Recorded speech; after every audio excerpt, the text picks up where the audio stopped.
Yes, everybody, Russ and the West End Network. Hope you're all safe and well. Happy Monday. Hope your Monday's going well. Lunchtime today, I did a sort of Monday rumour roundup. Still a silent one, though, have we? Although, according to Fabrizio Romano, Carlos Borges is close. Whatever that means. But Hammers headlines and association with the KUMB.com boys. 3 stories, 1 transfer rumour, 1 loan watch update, and 1 chat from the coach. That makes sense. So let's start with the rumour. Let's talk about a guy that we've been linked with heavily this summer, and that is the Mexican international and Ajax midfielder, Edison Alvarez. Now, apparently West Ham are confident, whatever that means, in securing the services of the midfielder for around 35 to 40 million pounds this summer. According to several sources, West Ham are working towards facilitating a move for the Ajax defensive midfielder. Obviously, we're in the search for a replacement. We spoke about several on at lunchtime today. The likes of Conor Gallagher, JWP, João Palhinha and Anana and various others. And obviously, Alvarez is someone who's been linked to us heavily. He's attracted interest from Bayern Munich and Chelsea as well. In the past, still has 2 years remaining on his contract with Ajax. A 25-year-old is keen to take the next step to his career and sees the Premier League as being the next step, having spent the last 4 years for at the Dutch side, 147 appearances in all competitions. He's won 2 titles and 1 cup during his time there, and was an integral part of the Ajax squad that reached the Champions League semi-final in 2009. He was also an integral member of the Mexican side in terms of their 2003 CONCACAF Gold Cup triumph this summer, and he's earned 63 caps for Mexico, I believe. He was very close to joining Borussia Dortmund, who are also themselves looking for a midfielder, having sold, obviously, Jude Bellingham to Real Madrid earlier in the transfer window for around 80, 90 million pounds, I think it was. And personal terms had been agreed with Dortmund, and then the German club had reportedly pulled out based on a reluctance to invest the asking price for the Mexican international.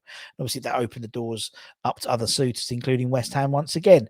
I mean, he's a versatile operator, can play in a double pivot or as part of 3-man midfield, which I think is how he would play. And that sort of versatility means more options. So something that Moyes would be interested in.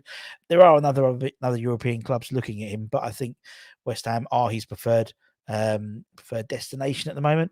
But as I said, they are confident of bringing him in, wherever the hell that means. Let's do some loan watches.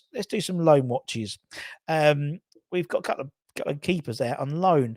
Nathan Trott, he's out on loan with the now Danish Superliga side, Vlaja BK, and he made his debut in the Danish Superliga on Sunday, although his side did lose 1-0 in the opening game. Obviously, they got promoted last season. He was in the league below the Superliga with the club, and he's been bought back when they got promoted. And they actually won the title in the first division last season. But yes, despite the fact that his side going down to 10 men, they were unable to claim a share of the spoils at the weekend, and hoping for maybe a first win of this season. The 24-year-old is back in action against FC Copenhagen next week. No, this Saturday.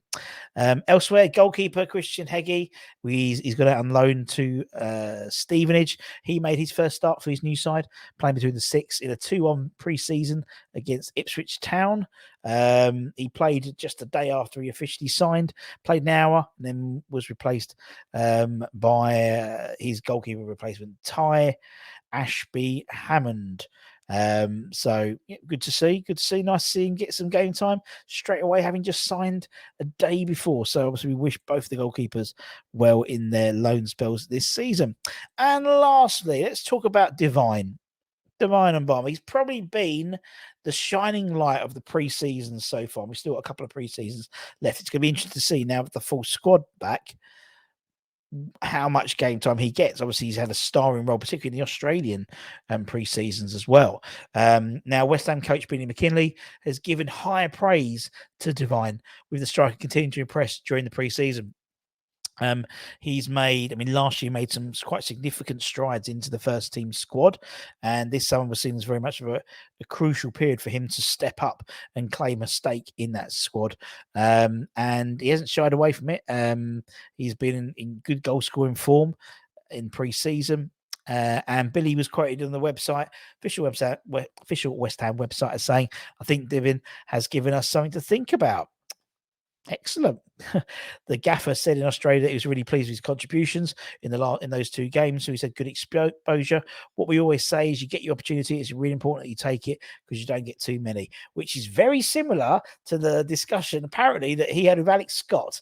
If you to be believed the allegations they're made there, saying you're not guaranteed to slot, but if you get opportunities, you've got to take them. He's been really impressed for the last couple of weeks in pre-season. It's important for him to keep going. And basically what was really encouraging with that interview was basically regardless of his age. Age don't come into it. If you're good enough to play. He says, listen, it's a simple equation. If you play well, then you're looking to get to the top of the pecking order and you'll be in. Whether you're 18 or 28, it doesn't really matter. Divin has got to continue with good performances that he's had over the last 2-3 games. And Mikel Antonio will be back in a few days after his break and ready to go. And we'll take it from there. And we will take it from there. Because as you said, we'll have the full squad. Mickey had a few extra days because of the Gold Cup exploits. He'll be back in first team training soon, if he's not already. And obviously we've got the games. Is it Rennes? We've got to play Rennes and Bayer Leverkusen, isn't it? I think before we play Bournemouth at the Vitality Stadium in a couple of weeks' time. So be interesting what happens. And also it'd be interesting what happens in terms of transfers. If we sell, like if the move to Saudi Arabia happens for Antonio, then that means surely Mubama gets up one in terms of the pecking order. You'd imagine so. But anyway, but I think we're going to see a lot more of him this season. I think also we're going to see a lot more Freddie Potts this season. More of Mubama than Potsy, I think, this season, in all honesty, just because I think there's a lot of midfielders for Potsy to compete with. And likelihood is we'll be having more midfielders if the bids for maybe Edison Alvarez comes in, or JWP, or Conor Gallagher, or a multitude of midfielders we've been linked to as well. But let me know in the comments below what you think about Mubama. What does he have to do to get into the side more often, apart from score goals? Who do you think has to leave for him to make sure he sort of establishes himself a bit more? Which I think this is a breakout season for him. I really do this season. But anyway, go back and check out the Monday sort of roundup review. We'll have all the stuff. Any breaking news we'll bring to you as soon as possible. Take care. Stay safe. Stay warm. Stay humble. Keep the faith, my friends. And we'll see you guys very, very soon. Take care. Bye-bye.